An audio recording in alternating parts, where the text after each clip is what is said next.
الله أكبر الله أكبر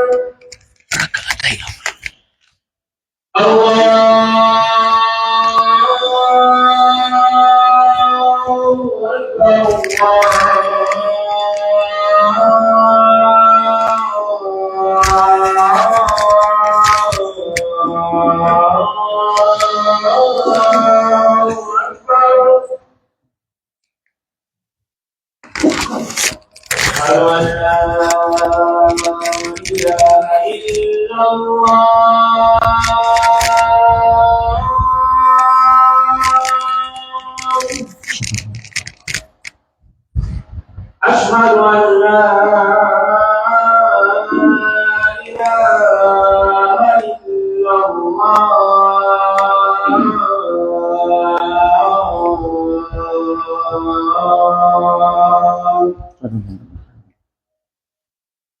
أشهد أن محمدا رسول الله أشهد أن محمدا رسول الله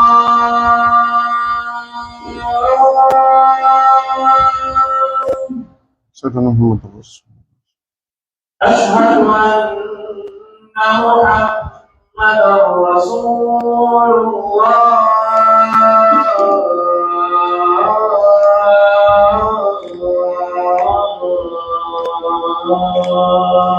أشهد أن محمدا رسول الله حي على الصلاة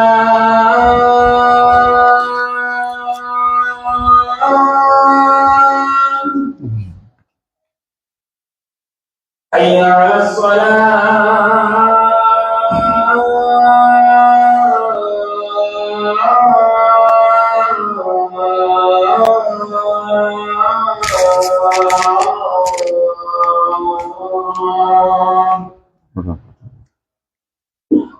حي على الفلاح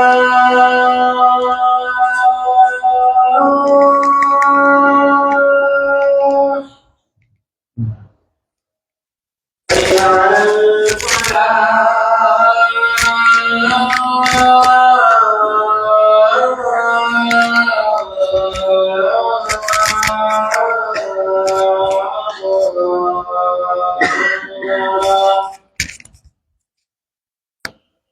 الله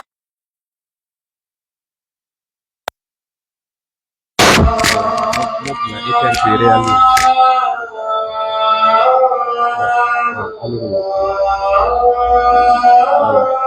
haru لا إله إلا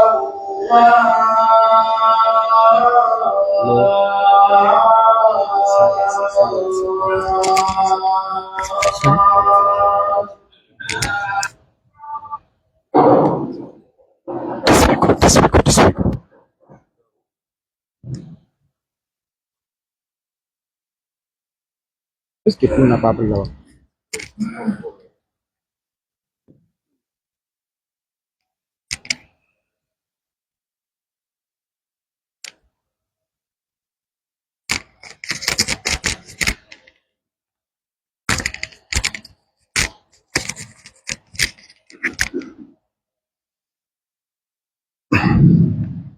بسم الله الرحمن الرحيم. خطبة عن تعظيم الأشهر الحرم. الحمد لله القائل إن عدة الشهور عند الله 12 شهرا في كتاب الله يوم خلق السماوات والأرض منها 4 حرم ذلك دين القيم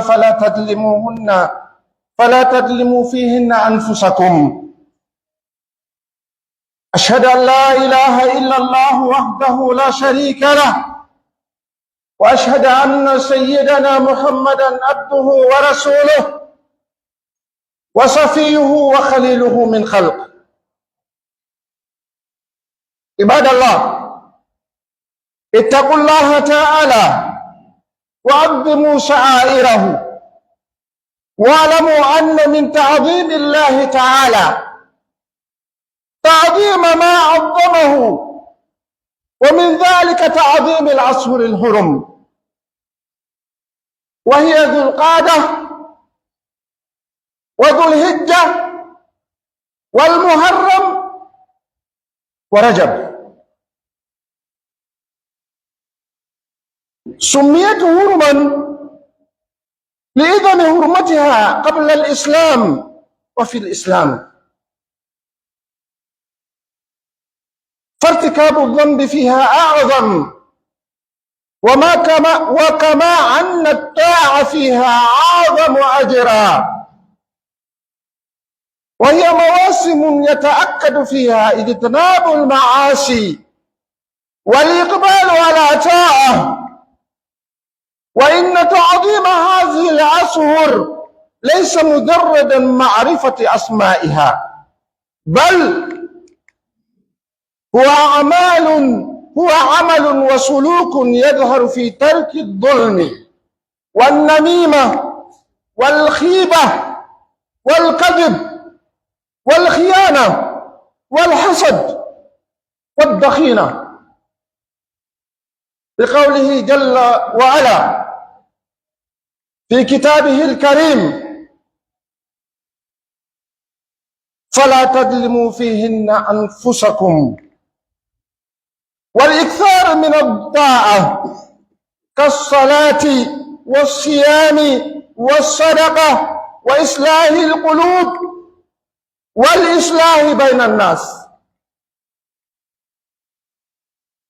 عباد الله، إن سلف هذه الأمة كانوا يعظمون هذه المواسم، يجتهدون فيها اجتهادا عظيما، لأنهم كانوا يعلمون بأن الأعمال قصيرة، وأن مواسم الخير تمر سريعا، فكانوا يغتنمونها قبل فواتها. فيا من أثقلت الذنوب، ويا من قصر في الطاعة، ويا من ابتعاد عن الله، فهذه فرصة لكم للتوبة والرجوع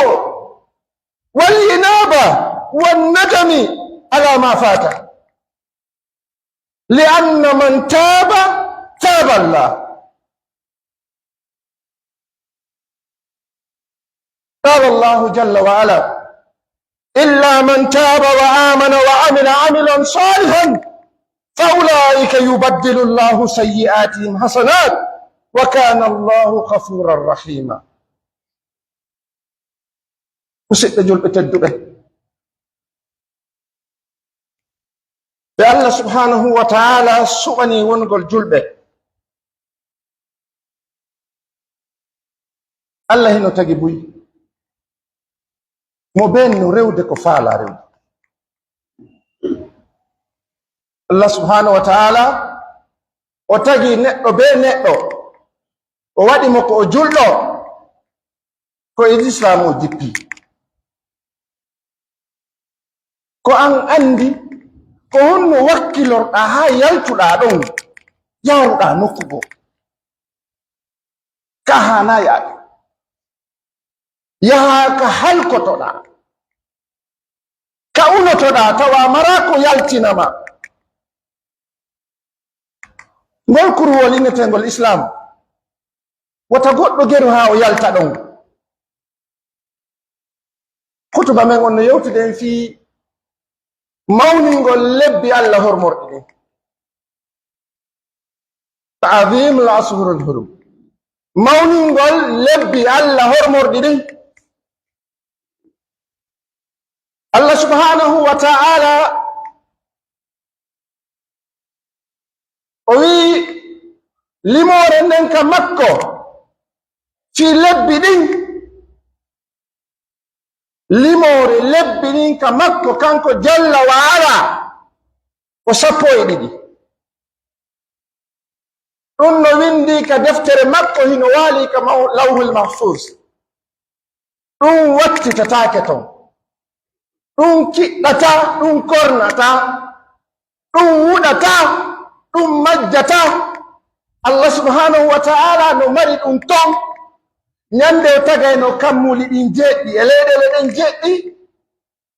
o waɗi wonde e nder hitande nden lebbi 12 no woodi. heɓaki ñeeñuɗo ha inni wonde lebbi 12 no woodi, heɓotako. heɓaki ñeeñuɗo ha wi ko lebbi 13 woodi, ɗum heɓotako. ko maha kon fof ko wonde yiide kon no laba yeeso men ko ɗon ƴiwi. hay fi en gandaɗi mo inni ɗo en woluɗo joni ila lewru aranuru nun ka julɓe ɓen ha ko sakkitin ɗum tawa kado no woodi ɗum musidɓe julɓe tedduɓe duuɗata heɓuɓe ɗum ka nder julirde ɗo. fiyonu ko sabu en considerali ko ɗum hanuɗen andude. julɗo no hani andude lebbi makko ɗin e ñalɗi makko ɗin e juldeje makko ɗen, ko honno hani wonirde e gurdam makko ɗan e sifa ɗin alhaaliji. Allah subhanahu wa ta'ala o daali wota on toñu wonkiji monɗin e nder ɗiɗo lebbi. e nder ɗiɗo lebbi 12 wota on toñu wonkiji monɗin surtout ɗiɗo lebbi 4. musidɓe, Allah mo en yi'ali, mo en nanali, kanko wonɗo yi'ude, kanko wonɗo nande, kanko jeyɗo waɗowo ko o faala e ma, waɗaneyɗo makko o faala. siɗa faala ɗum ƴetta, sa faala ka ƴetta, ko faala kon yo hewte, hay sa faala ka ɗum hewtete. on wi hunde no mawni hino teddi, ko ɗum habbiɗa, ko ɗum habbiɗa, ko ɗum habbiɗa landitagol si tawi ɗum no teddi. ko Allah wi no mawni, Allah wi ɗiɗo lebbi 4 ɗino mawni hino teddi ka makko. musidɓe julɓe teddu, hiɗen seedito reweteɗo ala e gonga sina kanko bajjo seniɗo dokko yurmeteɗo taguɗo o landaki ballal, o waray o landotako, o immintina o landotako, o hasɓay, o faala o yaafo hay sa waɗi bakkatuji haray ɗi yahi haka kam nadama fanka bude faala o nadama jahannama ala inno o yaltu. o heɓali ɓiɗɗo sakko suɓo inna min ko oɗo mi ƴetti. hay fino woodi innuɓe mo mari ɓiɓɓe ɓenni kadi ko ɓiɓɓe rewɓe. Allah ni mi waɗi rewɓe mi waɗi worɓe, min ni worɓe ɓe mi halfiniɓe adunon ko ɓeeɗa kadi mi suɓoto.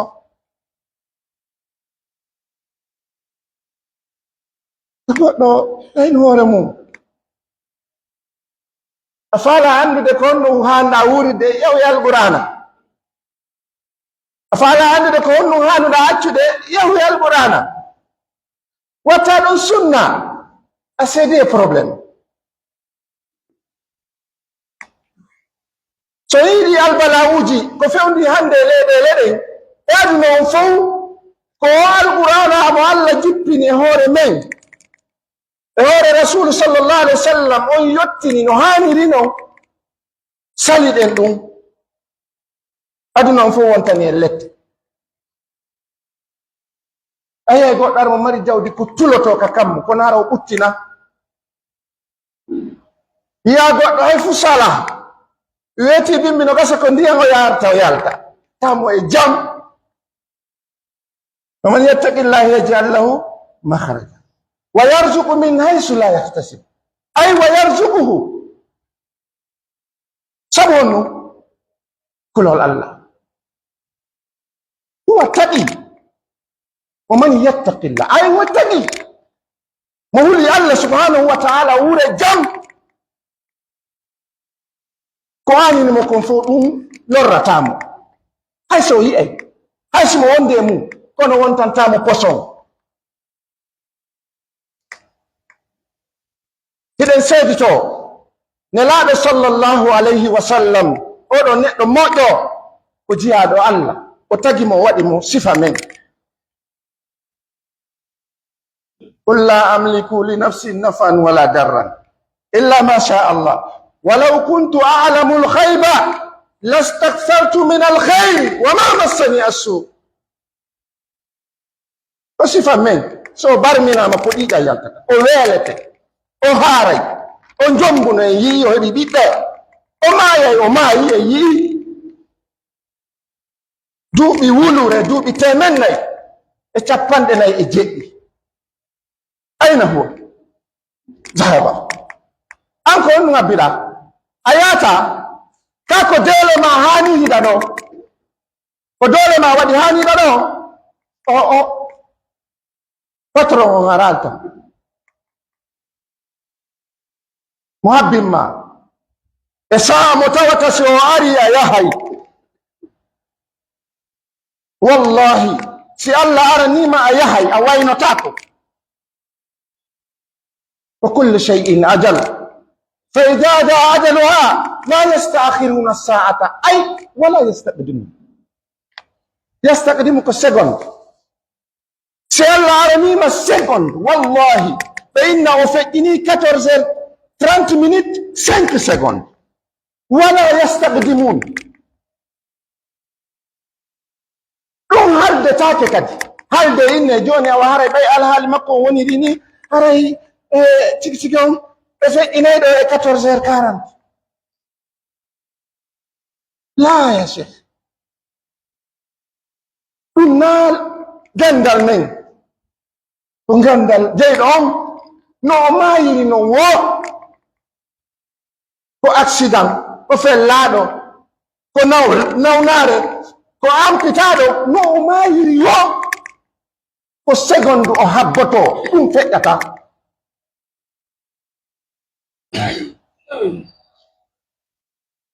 oɗo yettinɗo ɗum ɗo o ɗaynali en o toñali o ɓeydali o ɗuytali o seeditana ɗum waɗi yo Allah juula e makko. الرسول صلى الله عليه وسلم أفضل الخلق kanko e ɓe ngura makko nen e sahabaɓe makko men e yimɓe moƴƴuɓe ɓen e salafu sali e jokkuɓe ɓen ɗon ɓen ha hewte en ɗo musidɓe juɓe tedduɓe ha hewta geɗalɓe men ɓen ha hewta ɗi gori ha ñande Allah darni aduna woni garo jawle fof wonta honɗum kaŋŋe kaalise teddule ɗum fof wattite ga si an accama ɗo innama ko antun je waɗa honɗum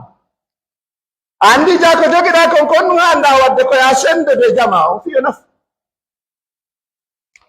naɓa goɗɗo yeeso si ɗuuɗi hanaka moɓede fo ɗo si ɗuuɗi maru goɗɗum mara kadi ka hanuɗa marde ɗon ka tawata ɗon nafay ɗum ko wonto yawmal qiyama musidɓe julɓe tedduɓe hulen Allah subhanahu wa ta'ala mawninen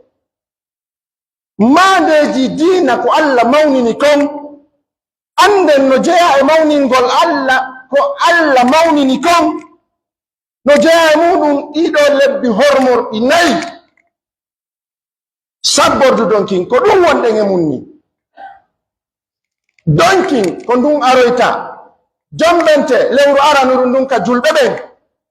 kañumma e rajab ɓe inna ɗum rajibi lewru jeɗɗaɓuru ndun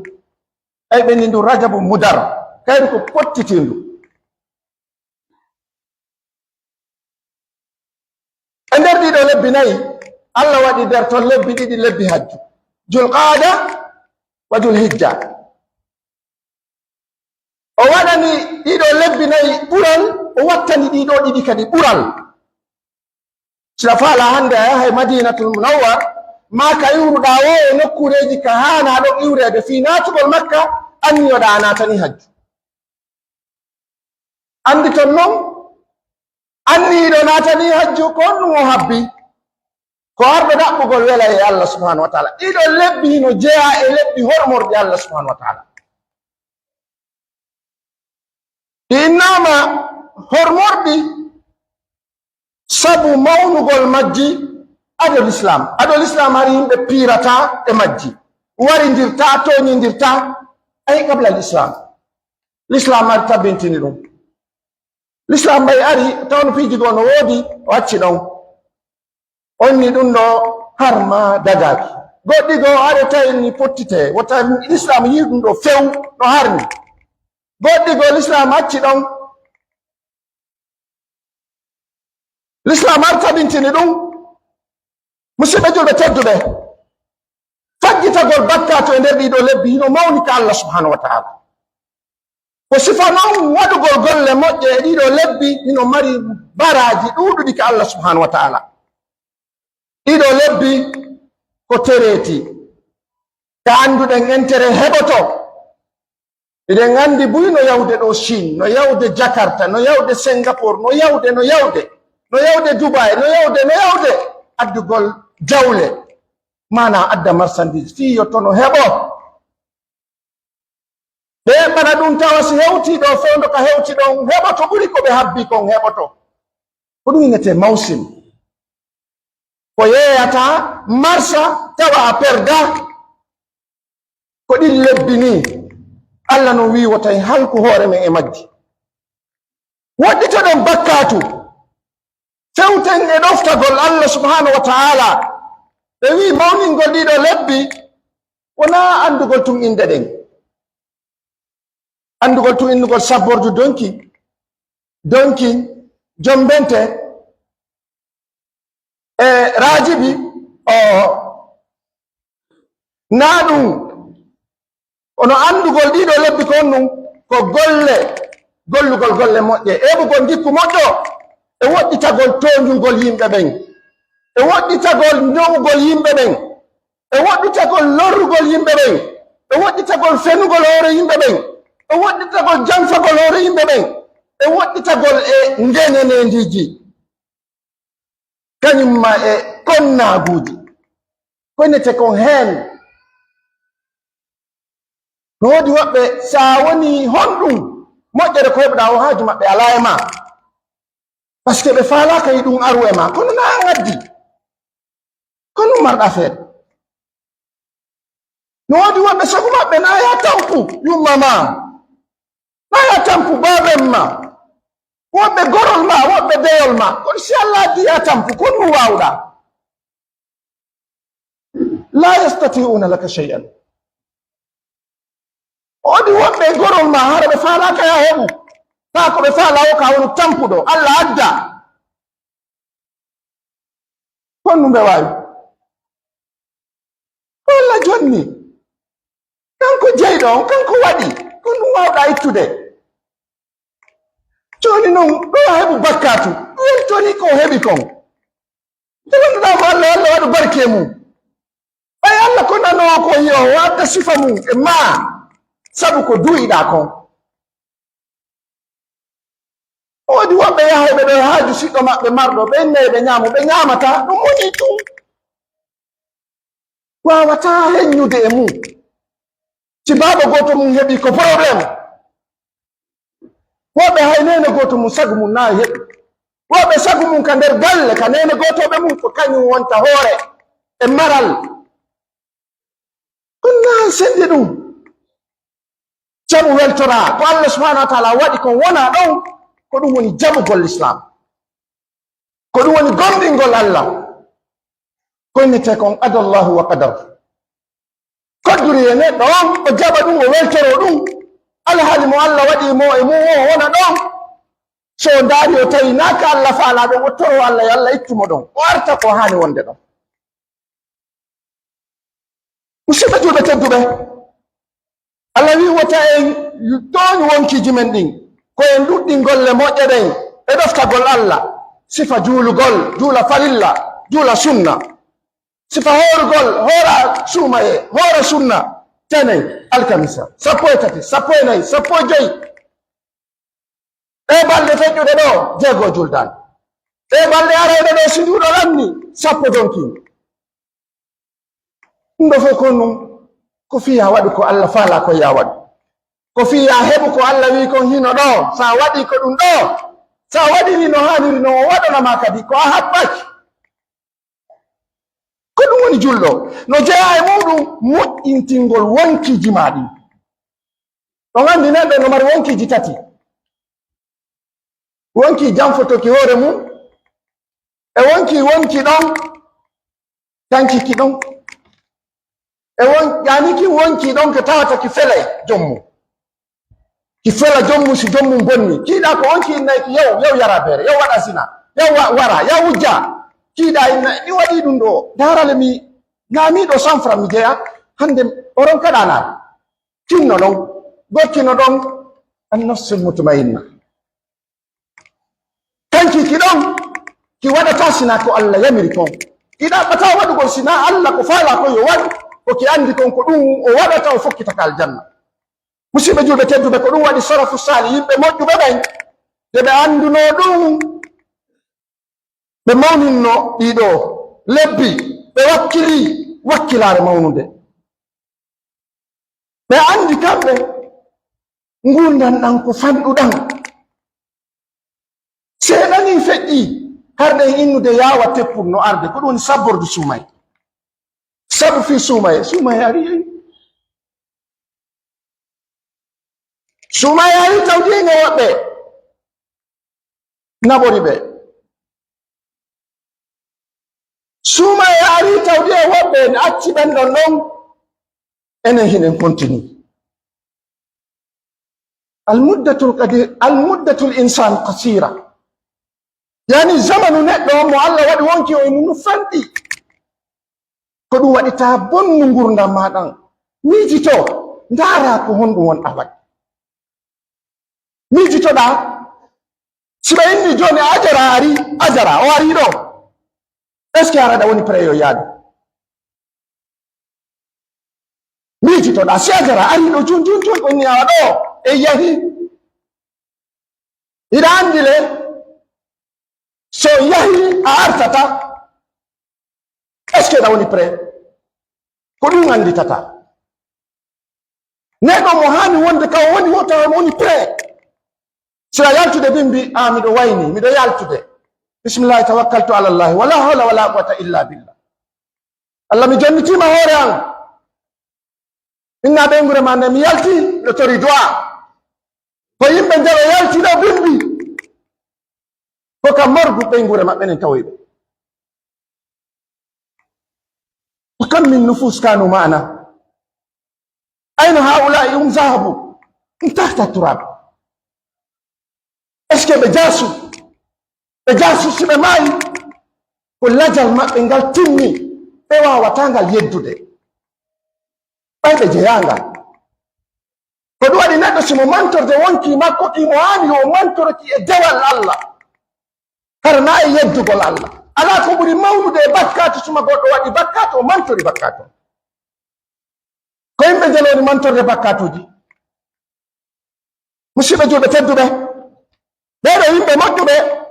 ɓe andi wonde manna moƴƴere nden ko doga e nde luttata ko ɗum waɗi ɓe wakkili ɓe andi ɗum ɗo feƴƴay ko an yo rondiɗo bakkatuji tedduɗi zina a waɗay a wujjay a ñamay riba a toñay alyatima a yannay kenguɓe a tampinay kawtal ko an yo rondiɗo bakkatuji ko an yo raɓɓinɗiniɗo e yoftagol Allah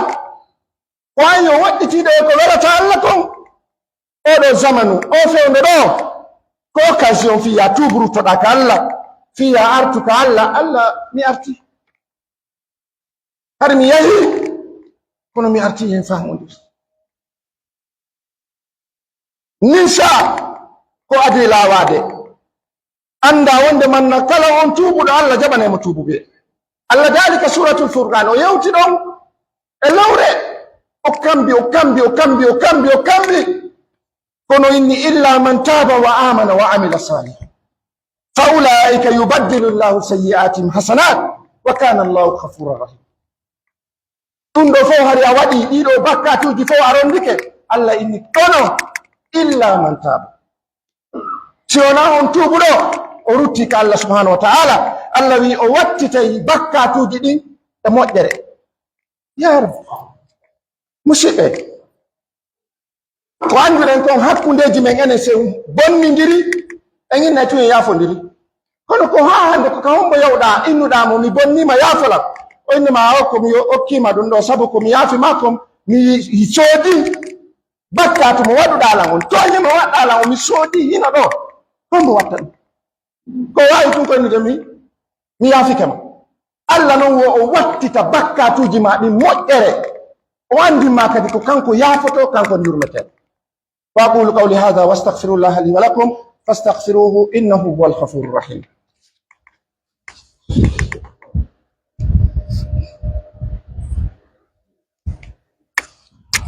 مسجد جلبة تدبه عباد الله إن من علامات تعظيم هذه العصر أن يترك العبد الظلم كله لأن الظلم ظلمات يوم القيامة فلا يظلم نفسه بارتكاب المعاصي ولا يظلم الناس في أموالهم وأعراضهم وحقوقهم وتوبوا إلى الله جميعا أيها المسلمون ولا تيأس أيها العاصي من إذن معصيتك فالله غفور لمن تاب وآمن وأصلح ما أفسد. قال الله النبي صلى الله عليه وسلم أو قال الله صلى الله عليه وسلم لنبيه محمد قل يا عبادي الذين أسرفوا على أنفسهم لا تقنطوا من رحمة الله إن الله يغفر الذنوب جميعا إنه هو الغفور الرحيم وأنيبوا إلى ربكم وأسلموا له من قبل أن يأتيكم العذاب ثم لا تنصرون. مصيبة إنجرني الله كوود إنجرم دينهم إمبيدي إن عندي تنيمو إن ترك ما يودومي إن إنجرن قلمو إن ترك الله وتوكبان ونما نما ونقول جلدو إن ترك الله يتوهرا ونما ونما جلدو ونقول جلدو يتوهرا كتون أجيتي تتاي إن ترك الله سبحانه وتعالى يبيدها الرسول صلى الله عليه وسلم تدنغ درجة يوم القيامة kanko e kala dariɗo fi kaɗo dina yo yewte en ɗo musidɓe julɓe tedduɓe no jeeya e mandeji mawningo ɗiɗo lebbi wonande oɗo neɗɗo jeyaɗo tertagol tooñe e noone kala no ɗe woniri sabu tooñe ɗen ko niɓe yawmal qiyama niɓe si neɗɗo immike yawmal qiyama tawi ko tooñuɗo hare no wonanimo niɓe e ɗulle siɗe e ɗulle sa immitike yawmal qiyama sira fokkiti yahude ko hoore jahannama yaata ɗum ko on to sirade joni noon si tawi a yiyataka yaata ɗum amaraɗo wowma konno warata e gandi konnete kon tooñe koye wattu yiili rentoɗen e tooñugol yimɓe ɓen e tooñugol hoore men musidɓe julɓe tedduɓe pottitoɗen koye nete kon bakkatu tooñugol yimɓe ɓen tooña ɓe jawle maɓɓe ɗen ñaama jawle maɓɓe ɗen hoore tooñe tooñugol yimɓe ɓen hoore teddule maɓɓe ɗen tooñugol yimɓe ɓen hoore haqqeji maɓɓe ɗin Allah wi tuube yo yimɓe tuube yo jama onon julɓe gonɗinɓe Allah subhanahu wa taala Allah daali subhanallah ndaare ko fi bakkati tun wonɗe wolde wala tay'as wota taƴo ɓay a wari a waɗi zina a ñaami ko harmi a waɗi zina a ñaami ko harmi a lorri yimɓe ɓen a waddindiri yimɓe ɓen a lorri yimɓe ɓen a waddindiri yimɓe ɓen baabiraɓe ma ɓen ka nder julirɗe ka yiɗa buddu wo naata ɗon on andi bappa kaari ɓe yiɗa on salli kaari yiɗa on conseiller kaari yiɗa on imam kaari yiɗa on kaari minani wo juulata ɓaawo ma yaaka chef de quartier on wo chef de quartier on yiɗa on onon ka julirde ɗo wo sonnaɓe ɓe wiɓe artaɓe golla ɗo wo sabu par ce que goɗɗo no ton himo metta mo hiɗa etta ɗo naɓa ɗo itta ɗa naɓa ɗa ko hombo landema ko hombo landima si réunion de famille no woodi ko an bonnata réunion si haldama yo quartier o yo moƴƴintine ko an bonnata kala ko wola fi yo moƴƴu ko an bonnata hiɗa naata tun hakkunde ɓerɗe yimɓe ɓe hiɗa sowinsina ɓe welduɓe o inna o rento e kaari ara inna goɗɗo himo yahi ƴetti guluje million mo resi sonnajo addi ka makko ene iɗon andi fi o sonna mon si yalti ɗo bimmi konto yata mi landima kan addani lammo kan no gasay ko mi resayno o hari anda ɓaya yiɗumen meɗe resili kon ɗum naaduma ɗon o sagen o jangana kujo mon ɗo waɗa rewtade ko haajuma ko wonmo yoɓande ka markage ko honɗum naaduma e probléme waɗugol yimɓe ɓen haɓu yimɓe welduɓe ɓen teddure yimɓe ɓen fii kaari no teddi hiɓe safa yeeso ko ɗum haɗuma ya juulu ka wonɗa ɗon si ɓe woni safa yeeso ko ɗum ɗum lorruma ka yiɗa ɓe ko safa yeeso walakad faddalna ba'dakum ala ba'd allah waɗu ɗum ko fiyo hoƴƴe ko ɗum waɗi wiye lamɓe no woodi ministre ɓe no woodi chef de quartier ɓe no woodi chef secteur ɓe no woodi imamuɓe no woodi salli no woodi conseil no woodi sage no woodi juuloɓe no woodi est ce que a wiya juuloɓe ɓen ɓe wawa yimɓe ɓen julnayɓe ɓen tanatu e mum teddule yimɓe ɓen accuɓe jogito wota jattu kadi yimɓe ɓen haqqeji maɓɓe ɗin jonniteɓe taw toñirɓe jawle maɓɓe ɗen jattugol yimɓe tereji fiigol yimɓe yenna yimɓe lorra yimɓe fiina ɓuri ɓe fiyonnu andu ko faalaɗa kon ko ɗum kamɓe kadi ɓe faala ta taƴo e yurmede allah nden allah subhanahu wa taala wi nelaɗo sallllahu alayhi wa sallam ko yiye nelaɗo wiwɓe waɗuɓe bakkatuji famtuɗi feɗɗitiɗi koɓe taƴo kalimatu ashraf ko feɗɗintinɓe tawa ɓe yaray beere ɓe waɗay zina ɓe waray ɓe kupay carte ɓe soay guine games ɓe ñamay riba ɓe toñay ɓiɓɓe yimɓe ɓen ɓe toñay alyatimaɓe ɓen ɓe ñamay jawle kenguɓe ɓen ɓe lorray kawte maɓɓe ɓen allah wiɓe wota ɓe taƴo yurmede allah ni yo ɓe artu allah no mari yurmede allah ko yafotoɗo julɓe ɓen allah ko yafotoɗo yimɓe ɓen ɓe wi en tuubu ruttoɗen ka allah moƴƴintinen ko boni kon hakkunde men allah ko adi lette ɗen arde pasque si lette ɗen ari allah wallitoto ɗum si lette ɗen ari kombo wallitotoma musidɓe julɓe tedduɓe eɗen fokkiti ka wonde yaade en artata en mara toon giɗo en mara gaño so yeyi toon tawi no moƴƴi gaño men jattata so yeyi tawi moƴƴa giɗo ittata hoore men ko kalifu men fa minhum man yumin wa minhum man kafar mono faala yo gomɗin mono faala yo yeddu allah subhanahu wa taala addi quran lamni hunde artata en torki allah subhanahu wa taala yo waɗu en jeeyaɓe e mawninaɓe ko allah mawnini kon en torki allah subhanahu wa taala yo moƴƴin battane men ɗen en torki allah subhanahu wa taala yo ittu andeji men ɗin en torki allah subhanahu wa taala nawnuɓe ɓen yo allah dikkinɓe allah min torkima min jeejima ɓe nawnuɓe allah dikkinɓe ko an woni jooma cellal ko an sellinta allah sellinɓe allah min torkima min jeejima marɓe andeji ɗin fof ɗiffan ɗi jalɗi allah ittu torki allah subhanahu wa taala yo allah moƴƴin hakkudeji men yo allah yaafo en bakkatuji men ɗin yo allah waɗu en gomɗinɓe allah yo allah ƴettite e nder l'islam yo allah ƴettite hoore kalimatu shahada yo allah tuttin en ko harmi yo allah tuttin en ñamugol riba yo allah ɗambe en ñamugol ko harmi yo allah subhanahu wa taala waɗu barke ɓe gureji men ɗin en torki allah subhanahu wa taala yo allah waɗu en yaafodiraɓe hakkudeji men en torki allah subhanahu wa taala nde allah hino ƴettita yo tahara o yaafike en bakkatuji men ɗin en torki allah subhanahu wa taala yo allah naadu en aljanna o luttina en toon yo allah subhanahu wa taala yaafo mawɓe men feƴƴinɓe ɓen yo allah arsito en dankagol wuuruɓe ɓen yo allah waɗu barke ɓe gureji men ɗin yo allah waɗu barke sonnaɓe men ɓen yo allah waɗu barke e nene gotoɓe men ɓen yo allah waɗu barke e gori men ɗin e deyi men ɗin en torki allah subhanahu wa taala yo allah waɗu barke e ɓiɓɓe men ɓen yo allah waɗu ɓiɓɓe men ɓen ɓe wona ɓiɓɓe lonto moƴƴo yalla waɗu ngene kadi lonto moƴƴo wonande mawɓe men ɓe en torki Allah subhanahu wa ta'ala yo Allah yaltin konnago e men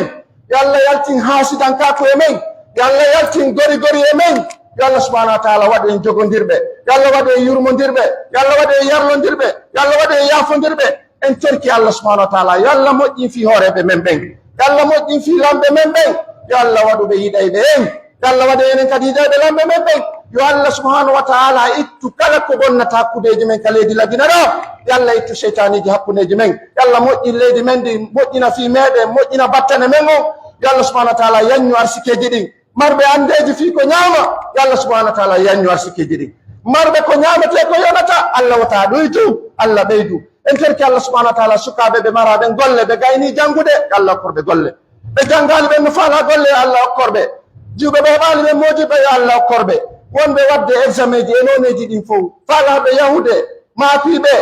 kala e ande mum yo Allah subhanahu wa ta'ala regil en torki Allah subhanahu wa ta'ala yo Allah dandu e yeddugol Allah yo Allah waɗe e ñentineɓe ar rasulu sallllahu alayhi wa sallam yo Allah waɗe e yimɓe sunna yo Allah waɗe e ñiiɓeɓe e sunna nelaɗo sallllahu alayhi wa sallam ربنا آتنا في الدنيا حسنة وفي الآخرة حسنة وقنا عذاب النار ربنا لا تزغ قلوبنا بعد إذ هديتنا وهب لنا من لدنك رحمة إنك أنت الوهاب ربنا لا تزغ قلوبنا بعد إذ هديتنا وهب لنا من لدنك رحمة إنك أنت الوهاب اللهم آت نفوسنا تقواها وزكها أنت خير من زكاها أنت وليها ومولاها برحمتك يا أرحم الراحمين ترك جل وعلا ɓeɗo mawɓe meɗen kano kuure ɗo yo Allah waɗu barke maɓɓe Allah ittanɓe andeji maɓɓe ɗin Allah moƴƴin fi geɗalɓe maɓɓe ɓen Allah waɗu geɗalɓe maɓɓe lontoɓe ko ɓuri moƴƴude e maɓɓe yalla waɗu barke e neniraɓe ɓen ka nokkureji ɗo e nokkureji julɓe ɓen yalla ɓutti gereji ɗin aduna o yalla newnu oɗo hajju o laato o naɓa yimɓe ɓen ɓe hajjuyaɓe arta o jaɓana ɓe hajjuji maɓɓe ɗin en torke jalla wa ala ɓeɗe sukaɓe daraniɓe en no wallitaɓe yalla moƴƴin fi maɓɓe yalla waɗu barke e salliɓe ɓen ɗo yalla waɗu barke e conseillé ɓen ɗo yalla waɗu barke e sageɓe ɓen ɗo yalla waɗu barke e julɓe juulaɓe ɓen ka julirɗe ɗo yalla waɗu barke e imamuɓe ɓen ɗo yalla waɗu barke e mawɓe nokkure nde ya rabbi ya karim بركة جل وعلا يلا يتكون ناقو حكو نجمي قل ما تسمعون قوموا إلى صلاتكم يرحمكم الله